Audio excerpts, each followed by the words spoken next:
আজকে আমি বানাবো ওল আর চিংড়ি দিয়ে দুর্দান্ত স্বাদের একটি রেসিপি। নমস্কার বন্ধুরা, আমি রীতা চলে আসলাম তোমাদের সাথে আবারও নতুন একটা রেসিপি নিয়ে। ওলের রেসিপি তো অনেক খেয়েছো বন্ধুরা, কখনো কি চিংড়ি মাছ দিয়ে এভাবে ট্রাই করেছো? না খেয়ে থাকো তাহলে জলদি তাড়াতাড়ি রেসিপিটি তৈরি করে নাও।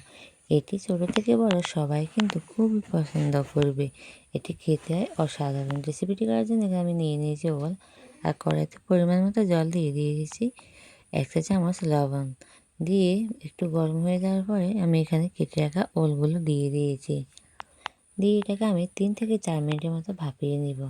দেখতে পাচ্ছ খুব সুন্দরভাবে কিন্তু ফুটে উঠেছে, আর আমার এখন ওলগুলো ভাপিয়ে নেওয়া হয়ে গেছে। আমি এখন ওটাকে নামিয়ে নেব।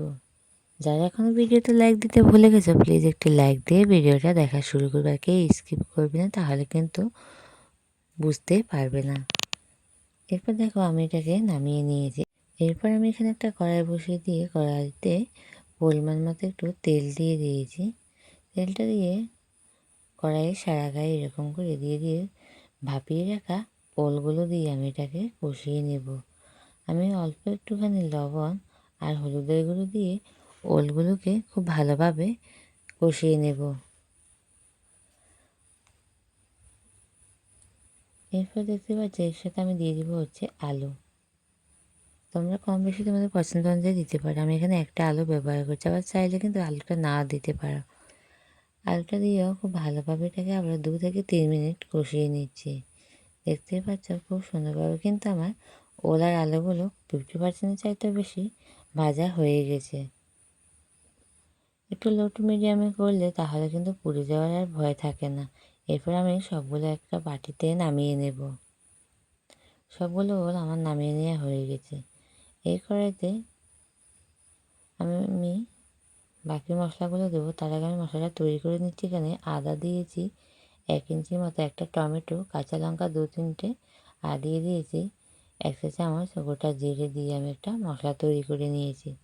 এরপরে দেখো কড়াইতে অল্প পরিমাণে একটু তেল দিয়ে, এখানে তেলটা খুবই কম হয়েছে, আমি অল্প একটু তেল দিচ্ছি, পরে আমি তেল ব্যবহার করব তার জন্য। এখানে দেখো খুবই অল্প পরিমাণে একটু তেল দিয়ে আমি পেঁয়াজটাকে হালকা একটু ভেজে যে মশলাটা আমি তৈরি করে রেখেছিলাম ওই মশলাটা এর সাথে দিয়ে দেব। এখন আমি তৈরি করে রাখা মশলাগুলো দিয়ে দিচ্ছি। মশলাটা দিয়ে খুব ভালোভাবে এটাকে আমি 2 থেকে 3 মিনিটের মতো কষিয়ে নেব। এরপর আমি এখানে দিয়ে দেবো একটা টমেটো কুচি। টমেটো কুচিটা দিয়ে খুব ভালোভাবে নাড়াচাড়া করে কষিয়ে নেব। এরপর দেখা এটা খুব সুন্দরভাবে কিন্তু কষানো প্রায় আমার হয়ে এসেছে।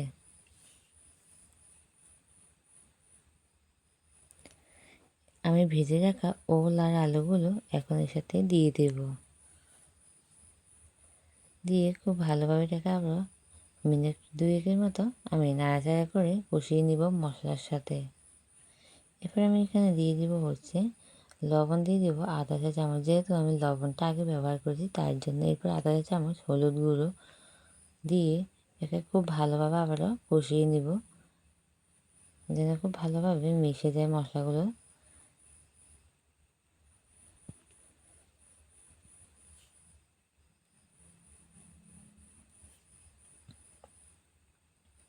এরপর দেখো এটাকে খুব ভালোভাবে আমি 3 মিনিটের মতো কষিয়ে নিয়েছি। তোমাদেরকে একটু দেখাচ্ছি কতটা সুন্দরভাবে এগুলো সিদ্ধ হয়ে গেছে। এরপর আমি এতে দিয়ে দেব জল। দিয়ে দিচ্ছি, এখানে গরম জলটা ব্যবহার করেছি আমি। এখানে আমি পরিমাণ মতো জল দিয়ে দিয়েছি। যে কোনো রান্নায় বন্ধুরা গরম জলটা ব্যবহার করলে কিন্তু রান্নার স্বাদ দ্বিগুণ বেড়ে যায়। এরপর এটাকে আমি ঢাকা দিয়ে রাখবো 5 মিনিটের জন্য। ফিরে আসছি 5 মিনিট পর। 5 মিনিট পর বন্ধুরা দেখতেই পাচ্ছি এটা খুব সুন্দরভাবে কিন্তু ফুটে উঠেছে।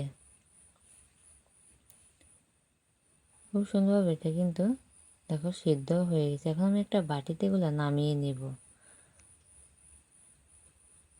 একটা বাটিতে আমি সবগুলো এখন নামিয়ে নিচ্ছি। এরপর আমি ওই কড়াইতে দিয়ে দিচ্ছি গোলমরিচ গোলমরিচ আর একটা তেজপাতা। আমি এখানে এরকম করে ছোটো ছোটো করে কুচি করে তেজপাতা কেটে নিয়েছি, যার জন্য আমি এগুলোকে গুঁড়ো করবো। তার জন্য এরপর দিয়ে দিচ্ছি 1 চা চামচ গোটা জিরে। জিরেটাকে খুব ভালোভাবে একটুখানি ভেজে নেব। ভেজে নিয়ে আমি এটাকে গুঁড়ো করে নেব।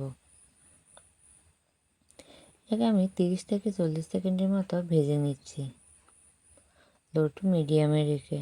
এরপর এগুলোকে আমি নামিয়ে নেব। আমার কিন্তু জিরে আর গোলমরিচগুলো কিন্তু ভাজা হয়ে গেছে, এখন আমি নামিয়ে নিচ্ছি। এরপর ওই কড়াইতে আবার দিয়ে দিচ্ছি পরিমাণ মতো তেল। তেল দিয়ে আমি এখানে দিয়ে দিব চিংড়ি মাছগুলো, যেগুলো আমি লবণ আর হলুদ দিয়ে মেখে রেখেছিলাম। চিংড়ি মাছগুলো দিয়ে এটাকে আমি ভেজে নিচ্ছি।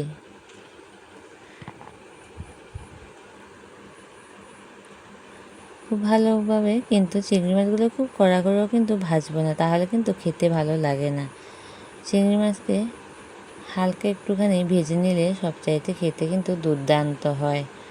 এরপর দেখো আমি চিংড়ি মাছগুলোকে ভেজে নিয়েছি, এখন আমি চিংড়ি মাছগুলো নামিয়ে নেব। সবগুলো চিংড়ি মাছ আমি নামিয়ে নিয়ে ওই তেলের মধ্যে দিয়ে দিচ্ছি একটা তেজপাতা, দিয়ে দিচ্ছি আধা চা চামচ গোটা জিরে দিয়ে আমি 30 সেকেন্ডের মতো এটাকে কিন্তু ভেজে নেব। 30 সেকেন্ডের মতো আমি তেজপাতাটা আর জিরেগুলোকে ভেজে নিয়েছি। এরপর আমি দিয়ে দিব রান্না করে রাখা ওলের তরকারি। এটাকে আমি এখন ঢেলে দিচ্ছি, দিয়ে এখন নাড়াচাড়া করে নিচ্ছি। আর কিন্তু আমার রান্নাটা বন্ধুরা প্রায় হয়ে এসেছে। এরপর দিয়ে দিব ভেজে রাখা চিংড়ি মাছগুলো। ভেজে রাখা চিংড়ি মাছগুলো দিয়ে নাড়াচাড়া করে আমি মিশিয়ে নিচ্ছি। একদম শেষে আমি দিয়ে দিব ভেজে রাখা মশলার গুঁড়োগুলো, গোলমরিচ, তেজপাতা আর জিরে, এটাকে আমি গুঁড়ো করে রেখেছিলাম, ওটা একদম শেষে দিয়ে দিয়েছি। দিয়ে হালকা একটু নাড়াচাড়া করে নিচ্ছি। এখন আমি এটাকে ঢাকা দিয়ে রাখবো 4 মিনিটের জন্য। ঢাকা দিয়ে রাখবো। ফিরে আসি 4 মিনিট পর। 4 মিনিট পর বন্ধুরা দেখো এটা কিন্তু খুব সুন্দরভাবে ফুটে উঠেছে।